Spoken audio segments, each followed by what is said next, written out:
नमस्ते साथियों, टीसी प्रदाय पंजिका के बारे में जानते हैं।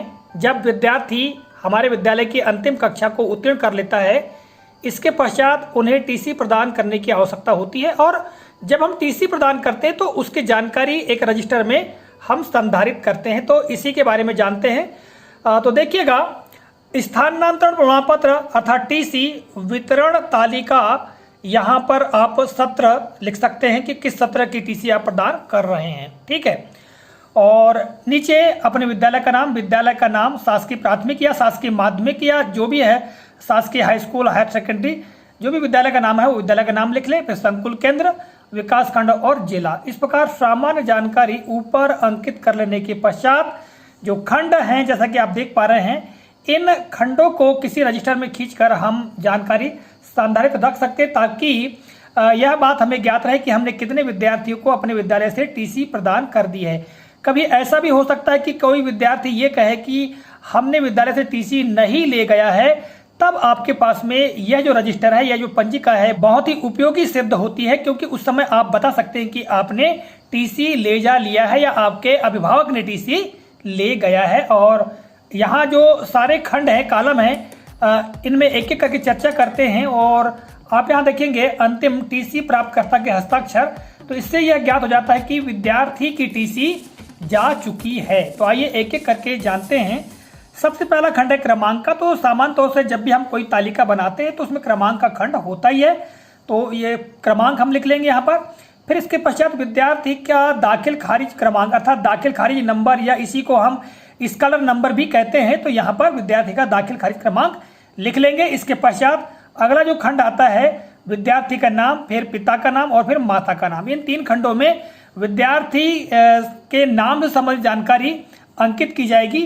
यहाँ ये ध्यान रखना है कि जिस प्रकार से दाखिल खारिज पंजिका में नाम दर्ज है, उसी प्रकार से नाम हमको विद्यार्थी का लिखना चाहिए और इसी तरह से पिता का नाम भी हमको अंकित करना चाहिए और इसी तरह से माता का नाम भी। ठीक है, और आगे देखिएगा जाति है ना, छठवां खंड जो है जाति का है। तो इस सामान्य जानकारी को लिख लेने के पश्चात आगे हम देखेंगे, तो यहाँ पर जन्म तिथि विद्यार्थी की अंकित करना है, अर्थात जन्म तिथि पंजी में जो विद्यार्थी की जन्म तिथि है उसको अंकित करें।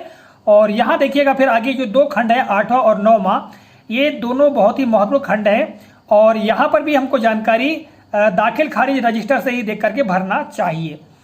विद्यालय प्रवेश तिथि अर्थात कब से विद्यार्थी हमारे विद्यालय में प्रविष्ट हुआ था, किस तारीख को प्रविष्ट हुआ था, वही तारीख यहाँ आएगी, अर्थात विद्यार्थी की प्रवेश तिथि। या हम सामान्य तौर से यहाँ ऐसा भी खंड बना लेते हैं कि कब से, यानी विद्यालय में विद्यार्थी कब से अध्ययन करना प्रारंभ किया, या हम ये कह सकते हैं कि विद्यालय में विद्यार्थी की प्रवेश तिथि। और फिर दूसरा खंड है विद्यालय में रहने की अंतिम तिथि अर्थात कब तक, अर्थात विद्यार्थी अंतिम कक्षा उत्तीर्ण करता है, ठीक है, तो उसकी उत्तीर्ण की गई अंतिम कक्षा और जिस तारीख को हम टीसी देते हैं, मान लो जब तक विद्यार्थी रहता है, वो तारीख को हम यहाँ पर अंकित करते हैं। किंतु कभी कभी क्या होता है कि कोई विद्यार्थी बीच से ही विद्यालय छोड़कर चला जाता है कहीं अन्यत्र अध्ययन करने के लिए, तब उसे टीसी देने की आवश्यकता होती है। और ये कोई भी मंथ हो सकता है, जुलाई, अगस्त, सितंबर, कोई भी किसी महीने में वो जा सकता है, तो उस तिथि को यहाँ पर अंकित करना होगा। किंतु जो विद्यार्थी, जैसे प्राथमिक शाला की हम बात करें, तो प्राथमिक शाला में अंतिम कक्षा 5वीं है, माध्यमिक शाला में अंतिम कक्षा 8वीं है। तो अंतिम कक्षा का जो जब पास करता है तो सारे जो विद्यार्थी पास कर लेते हैं, इसके पश्चात हम विद्यार्थी को टीसी प्रदान करते हैं। और विशेष तौर से हम वर्तमान स्थिति में देखें तो 31 मार्च को हम बच्चों को टीसी प्रदान कर देते हैं, क्योंकि जो सत्र का अंत होता है 31 मार्च तक होता है और 1 अप्रैल से नया सत्र प्रारंभ हो जाता है। तो कब तक रहा, इस बात को ध्यान में रखते हुए यहाँ पर हमको तिथि अंकित करना है, यानी विद्यार्थी कब तक रहा। कभी कभी कोरोना महामारी जैसे संक्रमण की वजह से जो सत्र है उसको आगे बढ़ा दिया जाता है, या किसी कारण से तिथि बढ़ जाती है, तो फिर आपको यहाँ पर जिस भी तिथि को आप विद्यार्थी को टीसी देते हैं, अर्थात विद्यार्थी को खारिज करते हैं, उस खारिज करने की तिथि को यहाँ पर अंकित करना चाहिए। तो ये दोनों तिथियों के बारे में मैंने बता दिया आपको, यानी विद्यालय में प्रवेश तिथि और विद्यालय के में रहने की अंतिम तिथि। ठीक है, यानी कब से कब तक। फिर इसके पश्चात अंतिम कक्षा, यानी विद्यार्थी को हमने किस कक्षा से टीसी दिया है। यदि हम प्राथमिक शाला है 5वीं अंतिम कक्षा होगी और माध्यमिक शाला है तो अंतिम कक्षा 8वीं होगी, तो उस कक्षा को यहाँ पर अंकित करेंगे।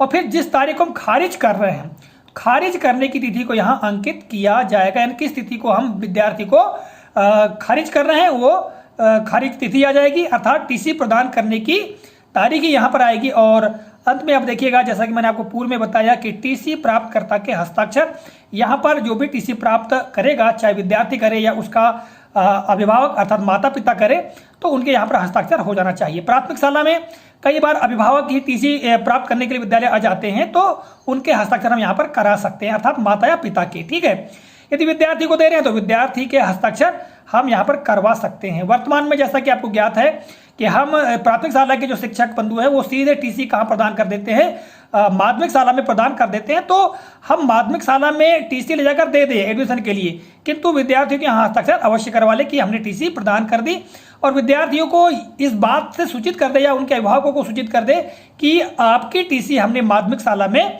पहुंचा दी है, आप सीधे वहां जाएं और अपना एडमिशन करा लें। ठीक है, और अंत में रिमार्क का खंड है, और रिमार्क में जो कुछ भी जानकारी यदि विद्यार्थी के संदर्भ में आप लिखना चाहते हैं तो यहाँ पर आप अंकित कर सकते हैं।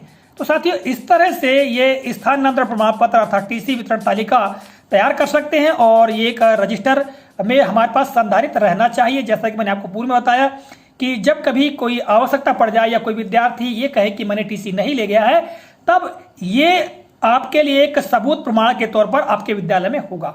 तो साथियों, आशा करता हूँ ये जानकारी आपको काफी उपयोगी लगी होगी। मिलेंगे अगले कालखंड में किसी नए प्रकरण, नई जानकारी को लेकर। तब तक के लिए नमस्कार।